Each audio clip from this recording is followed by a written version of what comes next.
If you've ever gone digging into the dark web out of boredom, curiosity, or pure insomnia, you already know this truth. You don't find the dark web finds you. It starts harmless. A strange forum with no name. A dead link that shouldn't load. A page that pops up once, then vanishes the moment you blink. And at first, it feels like you're just exploring, just clicking, just passing through shadows that were never meant to be illuminated. But then the shadows click back. A live stream that knows when you get home. An auction you never entered, selling information no one should have. A file that shows tomorrow's horrors before they happen. A chat room broadcasting your voice, even while you're silent. And a feed that keeps watching, even when you turn the screen off. The dark web isn't a website, it's a door. And once it opens for you, it remembers your face. Tonight, we're not dealing with curses or demons, we're dealing with people, systems, networks that see more than they should, and want more than you're willing to give. These are 5 stories about what happens when curiosity crosses a line that cannot be uncrossed.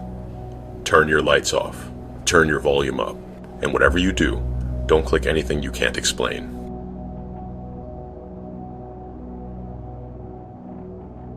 Story 1. The page that updated when I blinked.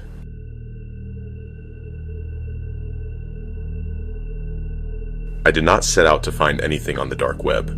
That makes it sound intentional, like I had some list of goals, some curiosity about hitmen or contraband. The truth is worse. Somehow, I was bored. Insomnia feels like being trapped inside your own skull with the volume turned up. The apartment at night is too quiet, the refrigerator hum too loud, the hallway light leaking under the door like a thin blade. On nights like that, I end up online, drifting from one forum to another, slipping deeper, following links that feel a little more forbidden each time. I did all the sensible things, at least by the standards of people who think they are careful. I used a separate laptop that never saw daylight, routed through layers of anonymity, covered the webcam with tape. Once you are sitting in the glow of the screen, though, the technical precautions start to feel like superstition. You start believing you are untouchable. That night, I was 3 or 4 doors deep, inside a forum that looked like a graveyard of dead threads and forgotten users. Most posts were in languages I did not recognize, or in strings of symbols that might as well have been glyphs. One thread caught my eye, because it kept slipping back to the top of the board, even though no new replies appeared. The title was simple, /room/. No description, no tags, no replies. Just a link in the body of the first post, a long URL of nonsense characters. I hovered over it for a long time. The cursor shook very slightly. Whether from my hand, or the laptop fan, or something else, I do not know. There was that small, stupid thrill of doing something I knew I should not. Then I clicked. The page was almost nothing. Just a black background and, in the center, a square video feed. No controls, no text, no comments. At first, I thought it was a still image. A room, dim, maybe lit by a single bare bulb just out of frame. Concrete walls, stained in places with water damage, or something darker. No windows visible. A metal folding chair in the middle. A wooden table pushed to one side with some indistinct shapes on it. That was it. I waited for something to move. You know that particular tension when you are watching a horror clip, and you know there is going to be a jump scare, so you lean closer, looking for the slightest twitch. It felt like that, except nothing happened. The seconds turned into a minute. Then 2. I thought the video might be frozen. I leaned in and squinted at the lower corner, looking for a timer, or some kind of streaming overlay. There was nothing. My eyes burned. I realized I had not blinked in a while. Instinct took over. I blinked. When I opened my eyes again, something was different. It was not obvious at first. The chair looked the same. The table was still there. I stared around the edges, combing through shadow and texture, and then I noticed it. One of the objects on the table had moved. Before, it had been closer to the edge, slightly angled. Now, it sat nearer to the center, turned a few degrees. A small thing, the kind of shift you would never notice if you were not staring directly at it. I frowned. Maybe my memory was wrong. I blinked again, on purpose this time, to test it. Open. Another object had shifted. Something low and square near the base of the wall now sat closer to the table. I felt a prickle at the back of my neck.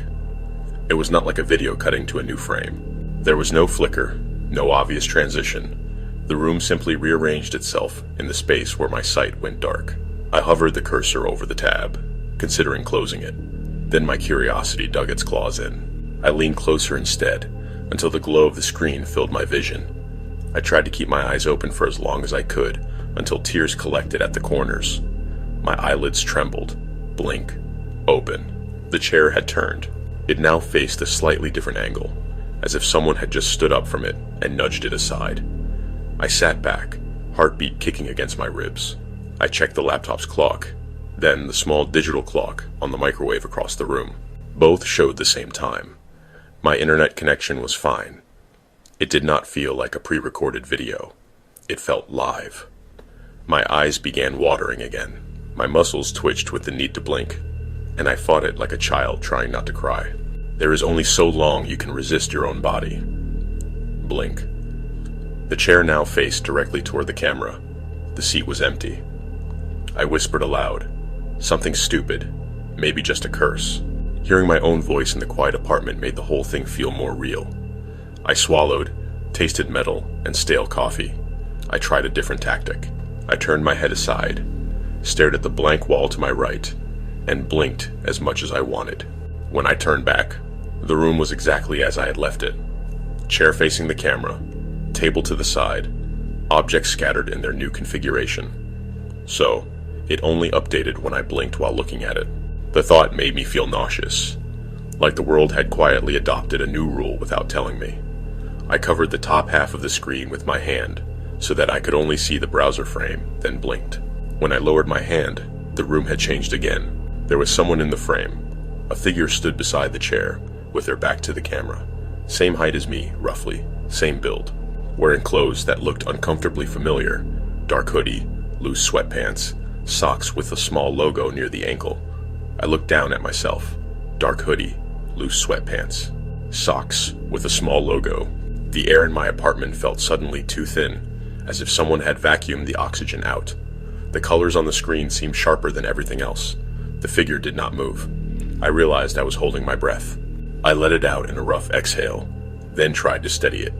"Okay," I said, to no one. "Okay, this is some kind of loop or trick or something." The rational part of my mind scrambled for explanations. Maybe this was a pre-recorded video that just happened to feature someone dressed like me, some kind of creepy art project. Maybe the hoodie was common. Maybe the room was fake, a digital render. I stared without blinking. The figure stayed frozen beside the chair. Then my eyes betrayed me again. Blink. The figure had turned halfway toward the camera. The face was still in profile, but from what I could see of the jawline and hair, it could have been mine.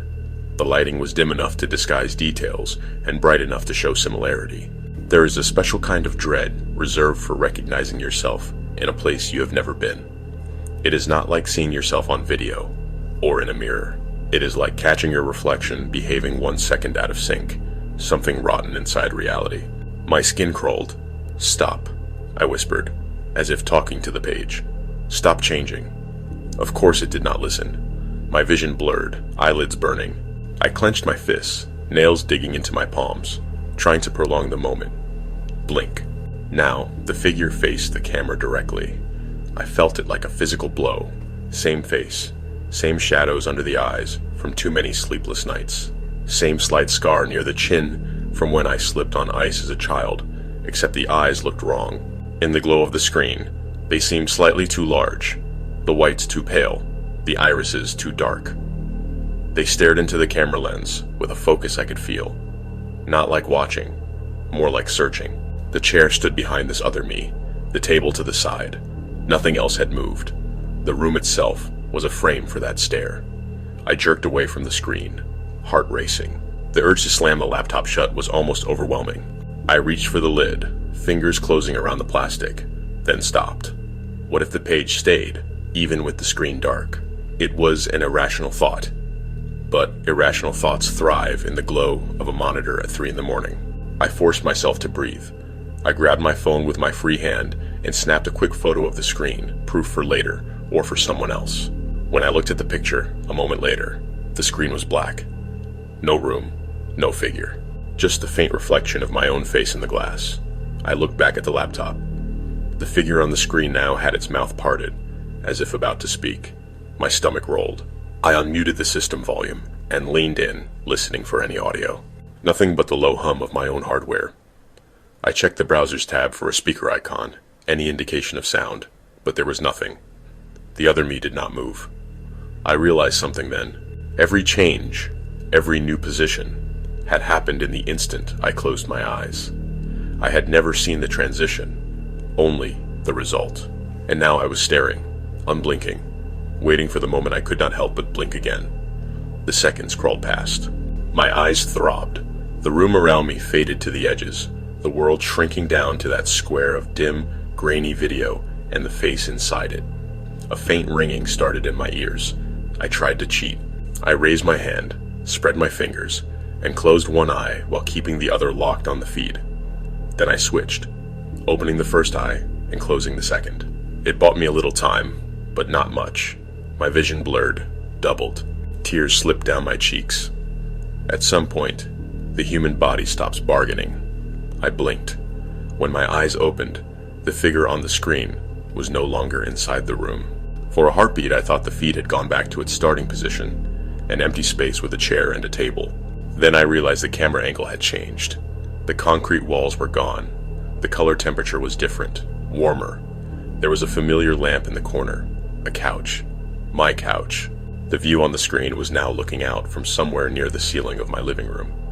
At first, I could not see myself in the frame. The camera seemed to be pointed toward the front door, the hallway leading deeper into the apartment. The door was closed, the deadbolt slotted. Everything looked as it should. Then, slowly, the image brightened, as if the gain had been adjusted. In the lower right corner, partially in shadow behind the arm of the couch, I saw it, an eye. Just the slightest glint of an eyeball, peering out from a place on the floor where no one should have been. My body went rigid. I did not dare turn around. The laptop sat on the coffee table. If the camera angle on the screen was real, then it was coming from somewhere near the ceiling opposite me. The hidden vantage point was seeing me from above, and the thing hiding on the floor was between me and the door. I watched that fragment of eye on the screen, expecting it to move. It never did. Instead, the image seemed to tilt, as though the camera were being lifted by an invisible hand. Slowly, jerkily. The view panned down. I saw my own shoulders from behind, the top of my head, the pale rectangle of the laptop screen on the table, uncomfortably similar to the one I was watching now. My skin felt too tight. I did something then that, in hindsight, feels like the only choice I ever had. I lowered my gaze to the keyboard, letting my eyelids fall shut for a long, slow blink. Darkness pressed in. My heart slammed against my ribs. I opened my eyes. The screen was filled with my own face, inches away, staring back as if I had been looking into a mirror. Same eyes, same tear tracks on my cheeks, same redness from forced wakefulness. Then, on the screen, my reflection's lips moved. "Do not turn around," it whispered. The voice did not come from the laptop speakers. I heard it from behind me, close, so close that I could feel the warmth of breath on the back of my neck. I sat very still. My hands trembled on the edge of the table. On the screen, the other me smiled, slow and wrong. Something under the skin at the jawline seemed to twitch, as if adjusting the fit. "You blinked," it said. I do not remember closing the laptop. I do not remember grabbing the keys or yanking the door open. What I remember is the hallway rushing past in a blur, the stairwell echoing with my footsteps, my lungs tearing themselves apart, trying to pull in air. I did not sleep that night. I did not go back for the laptop, or anything else. Sometimes, though, when I pass a shop window, or catch my reflection in a darkened screen, I swear I see my own face looking 1 second slower than it ought to, as if it is waiting. And every now and then, when my eyes grow dry and heavy, and I finally blink, I have the uncanny feeling that something behind them has just refreshed.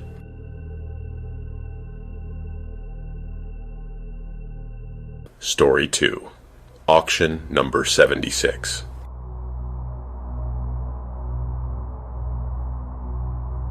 I used to think the dark web was just a collection of unsettling rumors stitched together by bored people. Hitmen for hire, organ markets, cursed files, secret societies. Most of it felt like ghost stories created by people who wanted to feel like they were brushing against forbidden knowledge. If I am being honest, I never believed any of it was real. I used to be comfortable in my skepticism, and then curiosity eroded that comfort, one late night at a time. Insomnia is a dangerous companion when you are online. It makes every bad decision feel justified. It removes the barrier between impulse and action. I would tell myself I was just reading, just exploring, just passing time until the sky outside faded from black to early morning blue. The night it happened, I was restless in a way that felt physical, like something under my ribs was twisting. I could not sit still. I could not sleep. So I powered on a laptop I only ever used for one purpose, plugged in an Ethernet cable, and let my fingers wander deeper into places no one should visit. The forum I found was one I had never seen before. Most darknet boards look like archaic message boards from the early 2000s. This one looked more refined, sleek even, clean black background, minimalist layout, threads sorted by numbers instead of topics. No search bar, no user list, no icons, just thread after thread, titled in sequential order. Auction number 74, auction number 75, auction number 76. Auction number 76 had 0 replies and 0 views. Posted less than a minute ago. It felt like walking into an empty room where someone had just been. Warm dust, lingering heat, like I had missed something by seconds. I clicked. The thread body contained only a single embedded window, a countdown clock. No images, no description, no text. Just a timer with 5 minutes on it, ticking down in real time. Under it was a line that said, starting bid, $0. Nothing else. I stared at it, unsure what I was supposed to be looking at. There was no way to place a bid. No button, no link, no input box. I checked the thread title again. Auction number 76. It felt like a placeholder, like maybe someone had posted it before adding real content. Curiosity dug its teeth in. I stayed on the page. The timer rolled down past 4 minutes, then 3, then 2. Something about it made the apartment feel smaller, more enclosed. The hum of the refrigerator seemed louder than usual. The occasional passing car outside sounded unnervingly distant. I told myself I would stay until the timer hit 0 just to see what the page was actually for. Maybe it was art, maybe it was nothing. The final 10 seconds felt like a held breath. 10, 9, 8, 7. A faint headache began to pulse behind my eyes. 6, 5, 4, 3. The numbers turned red. 2, 1. The timer froze, then dissolved like ash blowing away.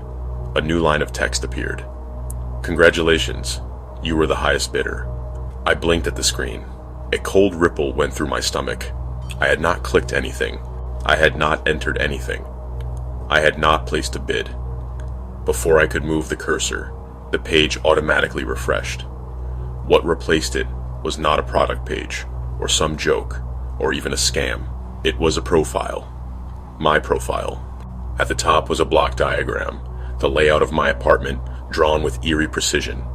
The living room, the kitchenette, the bathroom, the bedroom. Every measurement correct. Every piece of furniture in the right place. The small table by the window. The dent in the drywall behind the couch. Even the loose floorboard near the hallway. Below it was a list of features. Habitual wake time, 2:13 a.m. Phone usage, high. Privacy level, moderate. Escape route, single exit door. Door lock durability, low. Apartment security rating, F. Each line felt like someone scraping a cold finger down my spine. I scrolled further. There was a section titled, Recent Activity Patterns. It listed movements within my apartment that I had never told anybody about. How often I got up at night to use the bathroom. How long I spent at my desk. How many times I checked the door before bed. When I turned lights on and off. What hours I cooked. Which days I left the apartment. Which days I barely moved from my desk at all. There was a sinking weight in my chest, like gravity was trying to fold me into myself. I kept scrolling. Under all that was a map. A live map. A top-down view of my neighborhood. A red dot pulsed in the center of the screen. The label beside it read, "Target location, my apartment building." I stared at it for several seconds before my pulse caught up with what I was seeing. Then something else appeared. A second dot. Green, unlabeled, moving, slowly and deliberately toward my building. I sat very still, too still, like my nervous system had misfired and frozen everything in place. The dot moved down the street with mechanical precision. It paused at an intersection, then continued. The room around me felt larger and smaller at the same time. The air seemed to have thickened. Every sound felt amplified. A footstep in the hallway outside made my entire body jolt. But it was just one of my neighbors returning to their unit, unlocking their door, stepping inside. Perfectly normal. I looked back at the map. The green dot was now half a block away. I checked my window reflexively. I live on an upper floor, so the view outside was mostly rooftops and dim streetlights, washing the pavement in patches of orange. Nothing unusual. I forced a shaky laugh out of myself. This had to be a prank. Or malware. Or some kind of ARG created by someone with too much time on their hands. But the chair creaked as I leaned closer to the screen. It felt real. Too real. At the bottom of the page, a chat box suddenly slid into view. Blank. Waiting. Then a message appeared inside it. "Please remain where you are. Auction number 76 is now in transit." Another message. Seconds later. Estimated arrival, 3 minutes. I pushed my chair back so sharply that it hit the wall. My mind raced. Call the police? What would I say? There is a dot on a map on a website and I think someone is coming to kill me? It sounded deranged. Was this even real? Was there actually someone approaching my building? Or was this some kind of digital hallucination? I needed proof. Something verifiable. I grabbed my phone, opened the camera app, and went to the peephole in the front door. The hallway was empty. I switched to the building's security app, the one that let tenants view the lobby camera. The feed loaded. The lobby was deserted. Then, as I watched, the elevator doors opened, but no one stepped out. No one visible anyway. The elevator indicator above the doors jumped from floor to floor. Up, up, up. My floor. A faint ding echoed through the hallway outside my apartment. My entire body broke out into cold sweat. I closed the security app and checked the map again. The green dot was no longer on the street. It was inside my building, right on top of the red dot. I scrambled for anything I could use as a weapon. The apartment was pathetic in that regard. A kitchen knife, a heavy lamp, a chair. None of it would stop someone who had been stalking my life with enough precision to map out my movements. Another message appeared on the site. Please do not attempt to flee. Attempting to escape will void your purchase protection. My stomach twisted. A soft, deliberate knock sounded at my front door. Not hurried, not frantic. Single, steady knocks spaced evenly apart. Knock, knock, knock. Like a delivery driver bringing a package they did not care about. I stood frozen, nails digging into my palms. The knocking stopped. Silence. Then the doorknob rattled. I had locked it. I triple-checked it earlier that evening, like I always do. But the knob kept turning, slow and relentless, metal scraping softly, then a click. The lock slid open. I stumbled backwards so fast I nearly tripped over the coffee table. The door did not swing open immediately. It opened a sliver, just enough for a slanted shadow to fall into the apartment. A voice spoke from the hallway. Calm, controlled, perfectly level. Your auction item has arrived. I did not wait to see a face. I bolted for the bedroom, slammed the door, locked it, and shoved the dresser against it. My breath came in strangled gasps. I heard footsteps enter the apartment, slow, measured, exploring the living room, the kitchen, the hallway. Then they reached the bedroom door. A pause. Soft pressure against the wood. A polite knock. Delivery confirmation required, the voice said. I crawled under the bed like a child hiding from a monster. My hands shook so violently that I could hear the bed springs rattle with each tremor. My phone vibrated. A notification. I checked it with trembling fingers. The website had sent another message. Auction number 76 will be completed. The door is not a barrier. My ears rang with a high, thin sound that drowned out everything else. My heartbeat was so loud it felt like it was coming from the floorboards. Then the scratching started. Soft at first, then sharp. Wood splintered. The dresser shook violently as something pried at the door. I shut my eyes tight. I did not want to see the moment the door gave way. The last thing I heard before everything went silent was the voice, inches from the crack in the wood. Still polite, still steady. "We appreciate your business." I do not remember fainting. I do not remember waking up. But sometime after dawn, I opened my eyes beneath the bed, and the apartment was silent. The bedroom door was still intact, the dresser unmoved, my apartment untouched. It made no sense. I crawled out on unsteady legs and checked the front door. Locked. Deadbolt in place. No scratches. No sign anyone had entered. When I returned to the living room, the laptop screen had gone black. The browser was closed. No tabs open. No history. As if the entire thing had never happened. Sometimes I tell myself it was an elaborate hallucination. Sleep deprivation. Stress. A nightmare layered over reality. But every now and then, right around 2:13 a.m., I get a notification on my phone. Always the same. A plain text message with no sender. Auction number 77 begins soon. You will be eligible.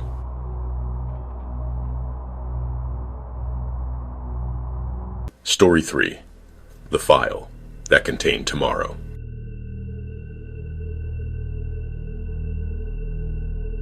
I have always been good with computers.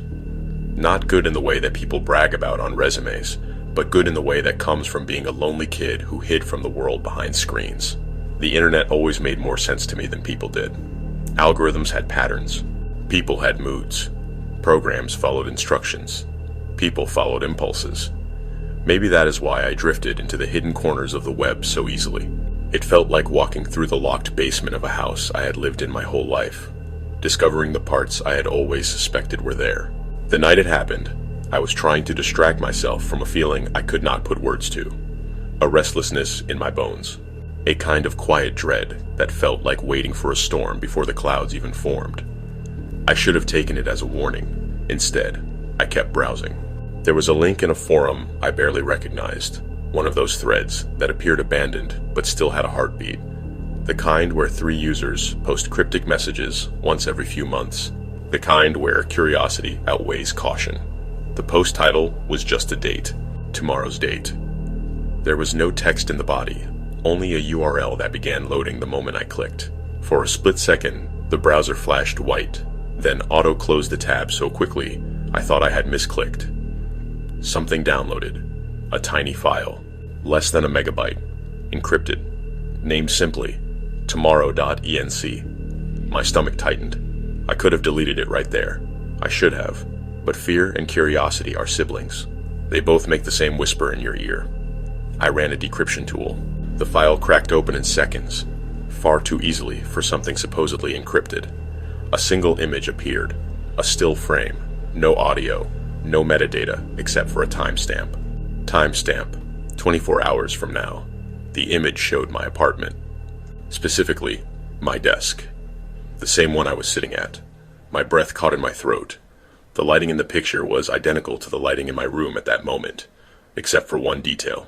In the photo, the lamp was turned slightly, casting the shadows a little differently. And the me sitting at the desk did not look like someone casually browsing the internet. I looked terrified. My mouth hung slightly open. My shoulders were tense, hunched. One of my hands gripped the edge of the desk so tightly the knuckles were white. My eyes were fixed on something just out of frame, something behind me that the picture did not show. The me in the image was staring at something I could not see. I swallowed hard. The room suddenly felt too warm, too still, as if time itself was holding its breath. I deleted the file immediately, dragged it into the recycle bin, emptied the bin, ran a scan. Nothing. I told myself it was a joke, a digital illusion, a trick of perspective or editing. Someone on the forum had taken the time to mock up an eerily convincing image of my apartment. It was the only explanation that let me breathe normally. Then, about an hour later, my computer made a soft chime. I frowned. I had closed everything. Nothing should have been active. A new window appeared.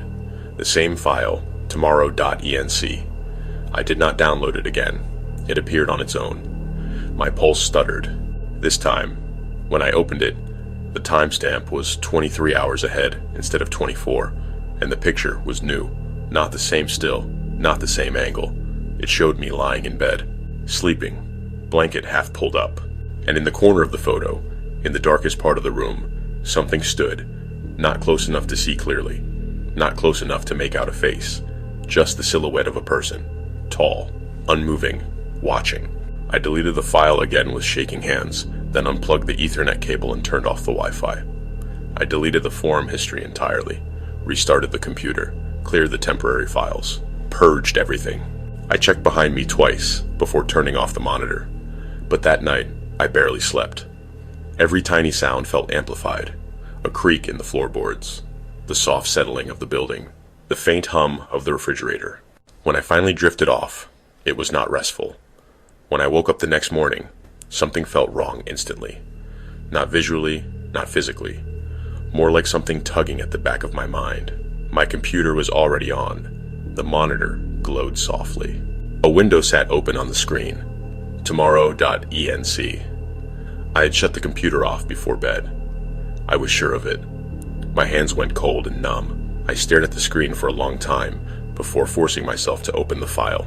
The timestamp was now 22 hours ahead. The image showed me standing in the kitchen, phone in hand. My head was turned sharply toward the hallway, as if something had startled me. And on the left edge of the image, a hand gripped the door frame. Not my hand, someone else's. Someone standing at a frame, someone stepping closer to me. My breathing became shallow. I rubbed my face hard with both hands, trying to ground myself. I checked the apartment methodically. Every door, every cabinet, every closet. Nothing. No one. But the air felt disturbed, as if someone had recently passed through. When I checked the computer again, the file was gone. Not in the folder. Not in the system files. Not in any hidden path. It was as if it had never existed. For a little while, I managed to convince myself I was unraveling. That maybe the images were a product of exhaustion or stress. Maybe the timestamps were misread. Maybe the silhouette in my bedroom had been an optical illusion. But then, an hour later, the file came back. The chime echoed through the apartment like a warning bell. I opened it with dread pressing into my ribs. This time, the still frame was taken from inside the bathroom. It showed the shower curtain pulled halfway aside, and me brushing my teeth. Behind me, reflected in the mirror, something leaned around the bathroom door frame. Not a full face, just a fragment. An eye, wide, too wide, like someone who did not know how wide human eyes should open. I fell back into the wall hard enough that it rattled the picture frames. My heart pounded in my throat. My breath hitched over itself. I shut the laptop, as though that would make the image go away. The worst part was a tiny detail, something that had not registered at first. The reflection of me in the bathroom looked genuinely surprised, not like a photo taken candidly, not like a random moment. It looked like I had just seen something I could not comprehend, a look of pure shock frozen in time. I did not go to work that day. I could not bring myself to leave the apartment. I sat on the couch, staring at the laptop for almost an hour, waiting for the next chime. It did not come immediately, and for a moment I thought maybe the cycle had stopped. Then, precisely 60 minutes later, the file reappeared. I flinched so hard I almost fell off the couch. When I opened it, the timestamp was now 20 hours ahead. The image was of my front door, and someone was standing outside it. A shape, tall, pressed so close to the peephole that the picture captured the distorted curve of a cheek pressed against the lens. But the face was wrong. It was smiling, too wide, too still, the kind of smile that looked carved into the skin rather than made by muscles. I covered my mouth to keep from making a sound. I checked my door immediately. Nothing. The hallway was empty, but I locked the deadbolt again. Then again, I tried to rationalize it. Maybe the angles were fake. Maybe someone had photoshopped my apartment into a staged scenario. But there is a limit to self-deception. When the next hour came, I jumped so violently I knocked over a glass on the table. The image this time was darker, grainier, taken from my bedroom again, showing me sitting on the edge of the bed, holding my phone with white knuckles. Behind me, standing in the doorway, was a tall figure with its head slightly tilted. Its limbs too long, its shadow distorted by the light in a way that made the proportions unsettling. It was closer now, much closer, feet only a few inches behind mine, my throat closed. I deleted the file, then physically pulled the hard drive from the laptop. I smashed it with a hammer until fragments of the casing scattered. I shattered the screen. I ripped out cables and tore apart the desk in the process. But the images were not tied to the laptop. They were tied to time. Because an hour later, my phone lit up. A new notification. An unknown attachment. Tomorrow.enc. I dropped the phone like it had burned me. It hit the floor and skittered beneath the couch. I did not want to see the next image. I did not want to know what was coming. But fear is its own gravity. Eventually, I retrieved the phone and opened the file, palms sweating so much I could barely keep hold of it. The timestamp was 19 hours ahead. The image was darker than the others, taken from inside the closet. The viewpoint was behind the slats of the door. It showed me sitting at my desk again, rubbing my face, exhausted and terrified. And in the closet, reflected faintly in the mirror behind me, was the figure, closer than ever. So close the outline of its jaw and cheekbones became visible. Wrong angles, like someone had sculpted a face from memory and gotten the proportions slightly off. My throat tightened. I looked behind me at my real closet door. Closed, silent, still. The next chime came early. Not on the hour. 10 minutes later, my stomach dropped when I saw the file icon. This time, the timestamp was only seconds ahead. The image showed my living room, my couch, my coffee table, and me, sitting exactly as I was in that moment. My phone in one hand, my body tense, my eyes wide, and behind me, rising from the shadows near the hallway, the figure was no longer blurry, no longer distant, no longer a silhouette. It was fully lit, fully defined, its face an uncanny echo of human features, stretched too far, too thin, too pale. Its mouth was open just enough to reveal teeth that were too straight, too uniform, like someone had carved them from porcelain. Its hand reached toward me, fingers long enough to curl around my skull. The last few seconds in the timestamp ticked down on the corner of the image. I felt something shift in the air behind me. A faint exhale. Warm. Close. Too close. I did not turn around. I ran. I bolted from the apartment barefoot, phone still in hand, heart slamming against my ribs so hard it hurt. I flew down the stairs and out into the night until the cold air cut into my lungs. I did not look back. I do not know what the file would have shown if I had waited until the next hour. I do not want to know. But the next morning, when I finally worked up the courage to check the phone again, there was a new notification waiting. No attachment, just a message. Timestamp verified. Next file will arrive at the scheduled time. Please be ready. And the timestamp it displayed was for tomorrow, the same time I am reading it now.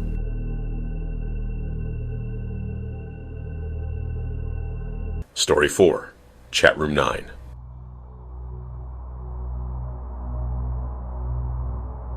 I used to think anonymity made me safe. Behind a screen, behind layers of encryption, behind tools most people never bother learning. I thought that made me untouchable. That illusion is what led me into places I never should have gone. I had been drifting through darknet forums that night, half awake, half dissociated, hunting for something unknown, even to myself. Not anything illegal, just something strange. Something that would jolt me awake in a life that felt like static. I found a thread with a title written entirely in slashes and numbers. At first I thought it was corrupted. Then I saw the replies, all as strange as the title. One message stood out. Enter 9. No explanation. No context. Just a link. I clicked it, without letting myself think. Thinking would have stopped me. The site that loaded was stark. Black background. One centered box. No text. No user list. No visible controls.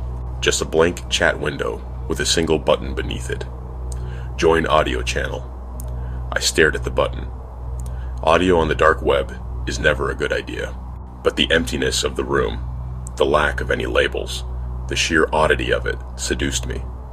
Curiosity is a disease. It spreads quietly until you can no longer feel the damage. I clicked. My speakers hissed with static. At first it sounded like a corrupted file. A deep, low rumble of garbled noise, broken syllables, metallic scraping, disjointed breathing. The kind of audio you get when a microphone is recording something far away, underwater, or from another room entirely. No discernible words, no voices, no rhythm, just noise. I listened for several minutes, transfixed by the randomness of it. Eventually, I realized the static pulsed in intervals, like someone was transmitting intentionally. I adjusted the audio settings, lowered the volume, then raised it again. Something shifted. The static tightened. Lines of audio began to form strange, incomplete sentences. Low, low, the door, not alone. 3 steps, 3. I said 3 steps back. Cannot see the eyes, only the teeth. I frowned. It felt like listening to people talk through broken walkie-talkies in a storm. None of it made sense. Yet the cadence was unmistakably human. A new sound cut through all of it. A single tone, sharp and clear, as if someone had tapped the glass near a microphone. Then a new clip played. This one was different. It was clean, sharp, perfectly clear. My own voice. Not similar to mine. Not imitating mine. My voice. "Help me," it said, trembling with panic. I froze. Hearing yourself speaking words you are not speaking is a violation at a level most people never experience. My chest locked up. My jaw clenched so tightly my teeth ached. I stared at the screen, waiting for the explanation that never came. My voice spoke again, even more desperate. "Please, somebody. I can't get out. I can't see where it went. I think it's in here with me." Every hair on my body stood on end. My cursor hovered over the disconnect button. Logic screamed to leave, to close the tab, to shut the laptop, but I could not bring myself to pull away. It felt like watching a house fire through your window. Horrifying, impossible to look away from. Then, in the chat window, a new message appeared. A user with no name and a blank icon. User, 17, sending coordinates. Coordinates? For what? For me? For the audio? For something else in the room? A second later, a string of numbers appeared in the chat. Geographic coordinates. Parallels and meridians. I copied them into a map site without thinking. My blood ran cold. The coordinates pointed to a place less than a mile from my apartment. An old warehouse district, mostly abandoned. My voice played again through the speakers, whispering hoarsely now, as if running out of breath. "It's getting closer." I clamped my hand over my mouth to stop the sound that almost escaped me. My voice was shaking, but I was sitting still, silent, breathing shallowly, my shoulders tensed. I stared at the audio player like it might bite me. The chat flickered. A new message appeared, this time in bright red text. Admin_9. Room 9 has identified your location. Do not disconnect. My lungs seized. The air grew heavy. It felt like the room tilted slightly. How could a chat room know where I was? How could it identify me? I was behind multiple layers of anonymity. I was careful. I was always careful. The cursor jiggled slightly. I had not touched the mouse. My screen dimmed, brightness lowering on its own. Then the speakers crackled again. A new voice spoke. Not mine, not static. A whisper, soft, too close, as if someone was standing directly behind me. "You should not have joined." I spun around so fast, I nearly knocked the laptop off the desk. No one was there. The room was empty, silent except for my breathing. I stared at the open doorway, into the dark hallway beyond. Nothing. When I turned back, my monitor had changed. The chat room was gone. The browser window replaced itself with an audio waveform, pulsing gently up and down like a heartbeat. A label appeared beneath it. "Live transmission from your location." My hands went numb. "Stop," I whispered. "Stop this." The waveform flickered. Then, the audio shifted into something new. Footsteps. Slow, uneven, soft, but unmistakably close. I held my breath, straining to hear. The footsteps in the audio matched the rhythm of something faint in my apartment. A floorboard creak. A corridor echo. It sounded like someone walking down my hallway. No, not walking. Approaching. I grabbed my phone. My hand shook so hard I could barely keep hold of it. I turned on the phone camera and pointed it toward the hallway, recording the darkness. Nothing appeared on the screen, but the audio in the laptop kept going. Footsteps. Closer. Closer. Closer. A whisper layered beneath them. Do not disconnect. The room felt colder now. The air in the apartment seemed to cling to my skin, electric and wrong. I stood up slowly. My legs felt rubbery, uncertain. I reached for the laptop lid, intending to close it, when the speakers emitted a sudden, sharp burst of noise. It was my voice again, screaming. Raw, primal fear. Run. My body reacted before my mind did. I backed away, stumbling, hitting the wall. My fingers dug into the drywall. The footsteps in the audio reached the threshold of my hallway. Stopped. Then something exhaled. A wet, shuddering breath. A shadow passed across the edge of the waveform's display. Not in the room, on the screen, as if the camera source inside my apartment, wherever it supposedly was, had caught something moving past it. My heart hammered so violently, it hurt. The chat suddenly reappeared over the audio feed. Admin_9. We have completed the scan. A pause. Then another line. Admin_9. Your signal is confirmed. You are not alone. Behind me, a soft sound. Floorboards. A subtle shift. The kind of noise a person makes when they put weight on the wrong part of their foot and try to adjust quietly. My stomach dropped into my shoes. I did not turn around. I could not. The chat updated again. User 17. Do not look. It copies movement. My breath hitched sharply. Copies movement. I froze in place, afraid even to blink. The sound behind me grew clearer, closer. Something moving slowly, deliberately, matching my breathing, my stance, my stillness, like a mirror reflecting something you never wanted to see. The chat room flickered again. A final message appeared in bright red. Admin_9. Room 9 will now disconnect you. Remain perfectly still.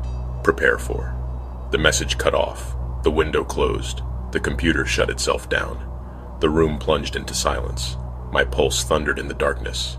Something stood behind me. I felt its presence like heat, like gravity, like the weight of a person leaning in close enough to touch my shoulder. I wanted to scream. I wanted to run. But I stood frozen, terrified that moving would invite it closer. Slowly, painfully, I turned my eyes just enough to see the black mirror of the monitor's darkened screen. A reflection stared back. Not mine, not exactly. My same outline, my same shape. But the head was tilted too far, the limbs too long, the face stretched and wrong, a mouth opening impossibly wide, and in its voice, my voice, whispered right beside my ear. Do not disconnect. I finally ran. I tore out of the apartment and into the cold night air, sprinting down the street without direction or sense. My lungs burned, my legs trembled, the city felt warped around me. I did not return home that night, or the next, but the chat messages still find me. Different devices, different networks, different accounts. Always the same sender, admin_9. Always the same single message. We are still connected.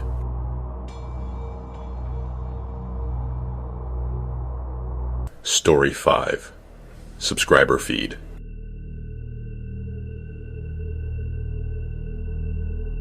Some people go looking for darkness online. Others stumble into it. I never went looking, not consciously, but insomnia has a way of guiding you into corners of the internet you would never approach in daylight. I justified it the same way people justify keeping the TV on for background noise. The glow of a screen distracted me from my thoughts, kept me company in the empty hours when the world outside had gone silent. I had been browsing forums that night, drifting deeper than usual. The posts became stranger the further I went. Less like conversations, and more like transmissions, symbol threads, empty threads, posts with timestamps set in the future. The kind of thing you look at and wonder whether someone is playing an elaborate joke, or whether you have entered a space where the rules are different and no one bothered to tell you. I found the stream by accident. The link was embedded in a comment that had no username, no timestamp. It simply read, View. I clicked it without thinking. Boredom makes you brave, or stupid. The page that loaded was black. In the center was a single-player box. No video, no thumbnail, no controls. Just a line of text floating beneath the empty window. Stream will begin when the subscriber arrives home. I blinked at it, confused. Subscriber. I was not subscribed to anything. There was no login, no registration, just a page that acted like it knew something about me. I refreshed the tab. Same text. I closed it. But the words lingered in my head like a tune I could not forget. Stream will begin when the subscriber arrives home. It felt directed, personal, as if whoever had written it was already watching. But I brushed off the discomfort with the usual excuses. Just a weird website, just a prank, just internet nonsense. I shut the laptop and left the house for a long walk. At night, my neighborhood feels like a maze of dim streetlights and quiet windows. The world shrinks at that hour. It feels like you are the only person awake, drifting through a place that does not entirely belong to you. By the time I got home, it was almost 1 a.m. The building was silent, the kind of silence that presses against your ears. I let myself in, locked the door behind me, and tossed my keys on the table. That was when my computer turned itself on. The monitor flickered to life in the dark living room, illuminating the walls with a cold glow. My stomach tightened into a knot. I had powered the computer off. Not sleep mode, not hibernate. Off. I approached slowly, pulse fluttering in my throat. The same page was open, the one with the empty live feed, except now, the window was no longer empty. A video was playing. It took my mind a moment to understand what I was seeing. The angle was wrong. High. Bird's eye view. The stream was showing my living room, my couch, my coffee table, the faint outline of the door I had just locked behind me. A faint message appeared in the corner of the feed, as if typed by an unseen hand. Welcome back, subscriber. A chill slid down my spine so quickly I felt dizzy. I stepped away from the desk, scanned the ceiling, the walls, the corners. I did not see any camera, nothing out of place. But the viewpoint on the screen was unmistakably inside my apartment and elevated, near the ceiling, near the corner where the wall met the vents. My breathing grew shallow. I grabbed a chair and climbed onto it, stretching my hand toward the ceiling. Nothing. No device. No hole. No lens. Just smooth plaster and a vent cover I had not touched in years. The feed zoomed suddenly. My body went rigid. It zoomed in on me, on my raised arm, on the fear widening my eyes. There was no camera in my hand. No remote control. No one touching the computer. It was moving on its own. I stepped down from the chair slowly, my legs shaking. A new line of text appeared at the bottom of the stream. Please remain visible. This helps us calibrate. Calibrate what? My skin crawled. I hovered my hand toward the power button on the computer tower. Before I touched it, the text on the stream changed again. Do not turn off your device. Interrupting the stream will result in a penalty. Penalty. The word thudded in my chest like a physical blow. I pulled my hand back, pulse hammering. I was trapped. Not physically, but psychologically, held by a fear I could not rationalize away. I reached for my phone to take a picture. Something to send to someone else, proof I was not losing my mind. Before my fingers closed around it, the stream updated. The camera panned toward the coffee table.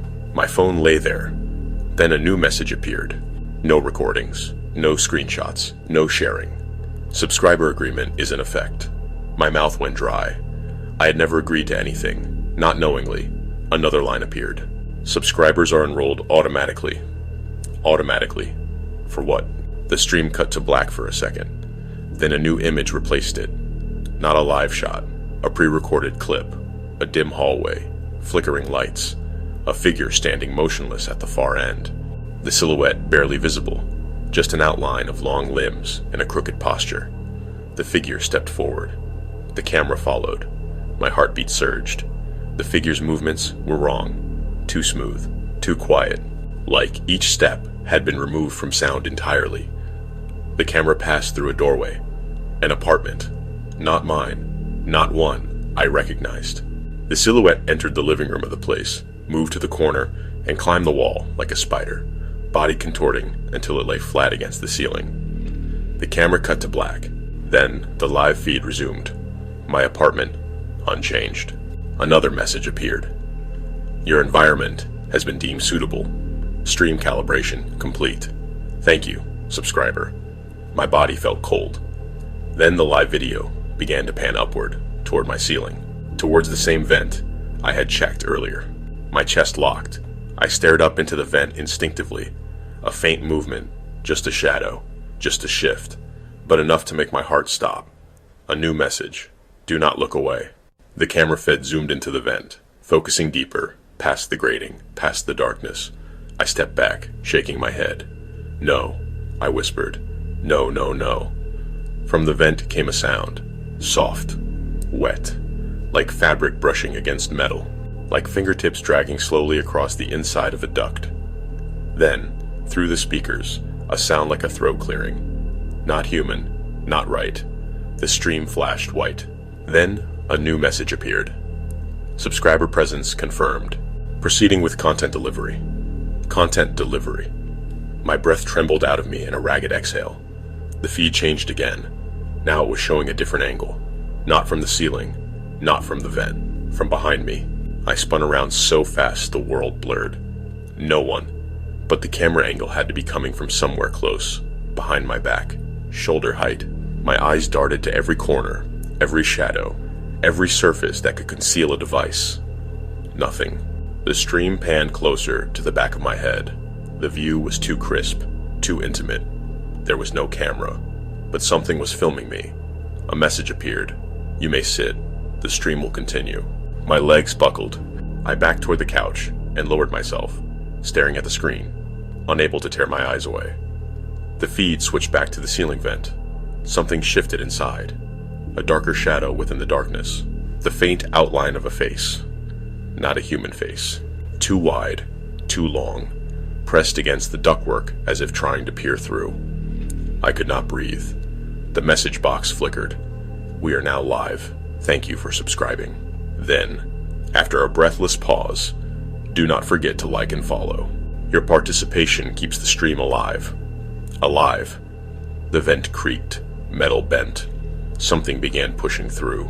I ran. I grabbed my keys, tore the door open, and sprinted down the hallway without closing it behind me. I flew down the stairs 2 at a time, burst into the freezing night air, and did not stop running until my lungs burned. I stayed in a motel for the next 3 days. I did not go home. I did not check my accounts. I did not dare look at a screen. On the 4th morning, my phone lit up. A notification. Unknown number. 1 sentence. Your stream has paused. Please return home to resume your subscription. And beneath it, we miss you, subscriber. You have reached the end of tonight's session.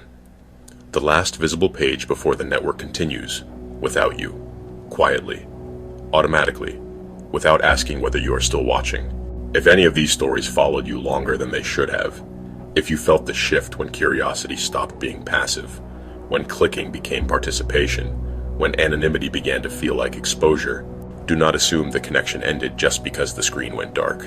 Subscribe to join me for more journeys into systems people trust, interfaces that promise distance, layers meant to protect, where nothing feels hostile at first, because hostility is inefficient, and the most dangerous designs are the ones that wait for you to opt in. Tell me in the comments which story stayed active in your thoughts, which moment felt procedural instead of violent, the auction you never entered, the file that arrived too early, the voice that spoke before you did, the signal that crossed over, or the feed that kept running after you stepped away. Like the video so these stories reach others who believe anonymity is a shield, who trust that logging out is the same as leaving, who think danger always announces itself, and not the quiet realization that the system already knows where you are. And if you have your own dark web experience, a page that refreshed without permission, a file you never downloaded, a message that addressed you too directly, a live stream that felt aware, or a moment when something responded before you finished acting, you are always welcome to share it. Send your experience to the business email in the channel bio, and it may become part of a future Entity Shadows episode. Thank you for listening, for staying present long enough to notice the pattern, for following the links that were never meant to circulate, for remaining connected when disconnecting would have been easier. And until next time, close your tabs carefully. Do not assume silence means absence. And if something ever waits for you after you log off, remember, you were never the only one subscribed. And remember, The dark awaits.